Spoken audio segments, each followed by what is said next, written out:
La Bible est une histoire sainte, entre deux paradis. Le paradis perdu de la Genèse et le paradis retrouvé de l'Apocalypse. Jésus, qui proclame l'apparition d'un temps nouveau, d'un temple nouveau, proclame aussi d'abord un ordre nouveau, basé sur lui, verbe de vie, vérité et chemin, vérité et eau jaillissante qui conduit à l'éternité de l'Éden. C'est lui le passeur, c'est lui le chemin entre ces deux paradis. Nous allons reprendre cette parabole du verbe de vie, eau jaillissante et vivifiante, dans les 4 premiers chapitres de l'évangile de Saint Jean, qui sont basés sur cette thématique des eaux nouvelles, chemin vers l'Éden. En effet, le plan johannique est le suivant. Au chapitre 1, nous avons l'identité du Verbe et de Dieu, à Dieu, l'identité du Verbe à Dieu, la vie et la lumière qui est Dieu, les ténèbres qui ont rejeté la lumière, et nous avons ce témoin Jean de la lumière. Ensuite vient le baptême de Jean, qui déclare que Jésus est l'agneau de Dieu, et la colombe qui vient au-dessus de Jésus. Ensuite vient au chapitre 2 la transformation de l'eau en vin à Cana, et les marchands chassés à la fin du chapitre 2. Au chapitre 3 de Saint Jean, Nicodème, Jésus lui dit, un homme naît de nouveau, doit naître de nouveau pour entrer dans le royaume de Dieu. Et il parle, Jésus, de naître d'eau et d'esprit. Ensuite, on reparle du baptême et ensuite on parle de la Samaritaine. Tout dans Saint Jean est ombre et figure. Le Verbe Melta s'est fait chair et a pris son délice, Wagen, son Éden, parmi les hommes. Il a planté son enceinte parmi les hommes. Saint Jean postule 2 univers et 2 ordres. Ces 2 ordres sont le monde d'en bas, le monde et l'ordre d'en bas, monde des ombres et des apparences, qui refuse la lumière, qui est réticent à accueillir le Verbe de Dieu et l'eau jaillissante. Le monde d'en bas est celui du tohu-bohu, du chaos et de l'informe des origines. Du chaos des origines, et le monde d'en haut, celui de la lumière et de l'esprit. Le monde d'en bas est celui de la ténèbre, qui ne veut pas reconnaître la lumière, et qui ne veut pas reconnaître l'identité de la lumière et du Verbe de vie. Et le monde d'en bas ne reconnaît pas le monde d'en haut, qui est le monde de la réalité totale, la réalité totale de Dieu, d'où vient le Christ, d'où vient le Fils, car seul le Fils qui a connu le haut, le monde d'en haut, peut parler du royaume et amener l'homme au royaume. Avec le Christ, toute la réalité du monde d'en haut est venue faire tabernacle, habiter sous le dais nuptial, faire alliance. Wa melta beshrao ewa, ça veut dire que la parole s'est fait chair. Qu'est-ce que cela signifie? Ça signifie que le Verbe se fait chair. Il descend dans le monde d'en bas. Le Christ, par son incarnation, accomplit ce passage, cette fusion des 2 ordres. Il donne la 3e dimension. La chair du Christ va donner la 3e dimension aux figures et symboles du judaïsme du monde passé. Tout ce qui était figuré et annoncé va s'accomplir. C'est cela la bonne nouvelle de l'incarnation. D'ailleurs, le terme bonne nouvelle et le terme incarnation sont portés par la même racine araméenne, béchar. La bonne nouvelle devient réalité par la prise en main de la chair par Jésus. Jésus distingue bien dans son entretien avec Nicodème ce qui est né de la chair est chair et ce qui est né de l'esprit est esprit. Seul avec lui, la bonne nouvelle et l'incarnation sont portées par la même personne. L'annonce johannique, chapitre 1, verset 1, place le Verbe au commencement. Le Verbe était au commencement. Il était avec Dieu.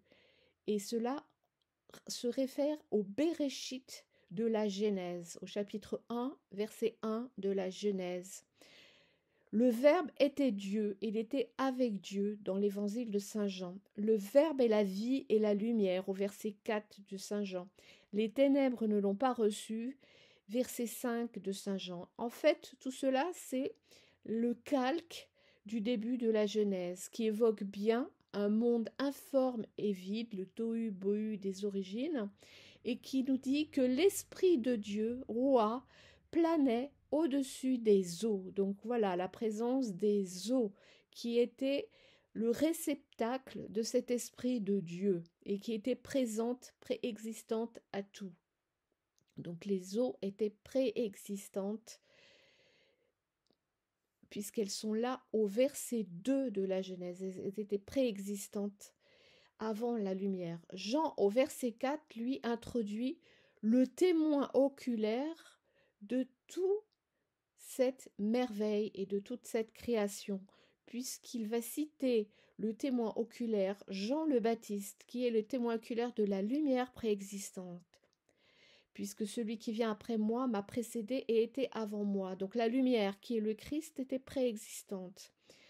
Et la lumière était aussi le Verbe de Dieu. Jean, au verset 1, 26, il est placé, Jean le Baptiste est placé dans les eaux. Et il plonge dans les eaux les postulant à la renaissance. Donc les éléments eau, on voit qu'il est fondamental, qu'il est un élément clé pour comprendre ce passage du monde d'en haut au monde d'en bas, puisqu'il va être utilisé par Jean le Baptiste et par le Christ. L'élément eau au pluriel est primordial et renvoie aux eaux primordiales où plane l'esprit de Dieu dans la Genèse au chapitre 1. Et en effet, Jésus va expliquer ce lien et cette préexistence de l'eau, puisqu'il va déclarer à Nicodème au chapitre 3, si l'homme n'est pas enfanté des eaux, donc on n'a pas de l'eau, mais des eaux et de l'esprit. Donc là, Jésus se réfère au verset de la Genèse où l'esprit de Dieu plane au-dessus des eaux. Et donc Jésus nous dit que l'homme doit être enfanté des eaux et de l'esprit. Donc il fait référence à cet ordre supérieur pour rentrer dans le royaume des dieux. S'il reste dans le royaume du monde, il ne va pas pouvoir être enfanté au royaume de Dieu. Il est incapable, il a une incapacité profonde au royaume de Dieu. Donc les eaux des origines sont le réceptacle de l'Esprit de Dieu et en attente de cette action de Dieu, de la création. Jean, qui immerge à la source de la colombe, Ain Ayoun, témoigne: j'ai vu l'Esprit de Dieu descendre du ciel. Donc là, il fait référence à la Genèse où l'Esprit de Dieu planait au-dessus des eaux. Et là, Jean, qui est dans l'eau, voit l'Esprit de Dieu descendre du ciel comme une colombe et demeurer sur l'agneau de Dieu et le Fils de Dieu.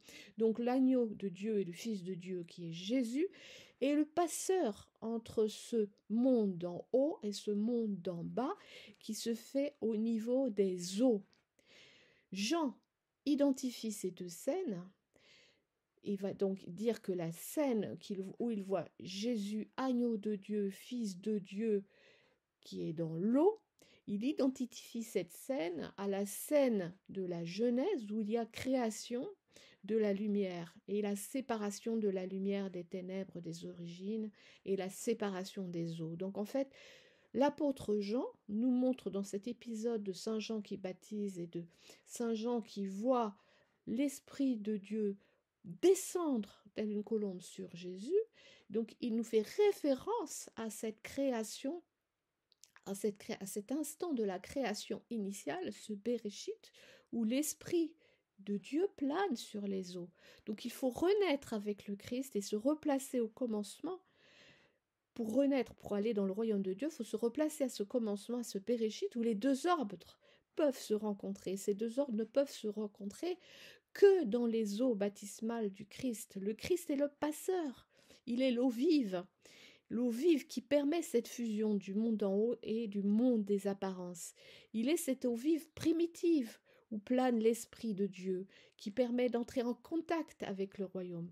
Il faut plonger dans ces eaux du baptême pour se replacer au recommencement, au Béréchit. Ainsi, les eaux sont bien une créature primordiale.